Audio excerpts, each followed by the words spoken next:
Кукмарага бүтін Россиядан күңел белән еш, көмеш волонтерлык җитәкчеләре һәм координаторлары килде. Россиянең төрле төбәкләреннән 20дән артык җитәкче тәҗрибә уртаклашырга, хезмәттәшләре районда нинди проектлар тормышка ашырылуы белән танышырга килгән иде. Кукмарага очраклыгына килмәдек, чөнки биредә көмеш волонтерлар хәрәкәтен үстерү буенча иң яхшы практикаларның берсе тәкъдим ителгән. Бүген без аларның эш тәртибе, нинди проектлар белән шөгыльләнүләре, төрле юнәлешләрне ничек тормышка ашырулары белән танышырбыз.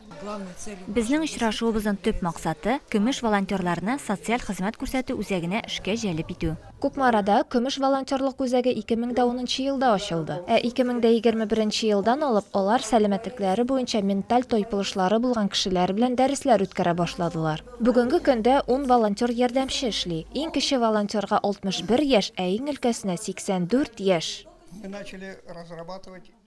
Без грантлар өстендә эшне башлап җибәрдек. Шушы грантлар хисабына без спорт инвентаре, төрле чаралар өчен аппаратура, микрофон, динамика, өстәл уеннары алачакбыз. Волонтерлык эшчәнлегендә катнашу өлкән яшьтәге затларның тормыш сыйфатларын яхшырта. Аларның рессоциальләшүе бара, җәмгыятьтә ихтыяҗ арта, коллектив-ара элемтәләр формалаша, традициялар ныгый.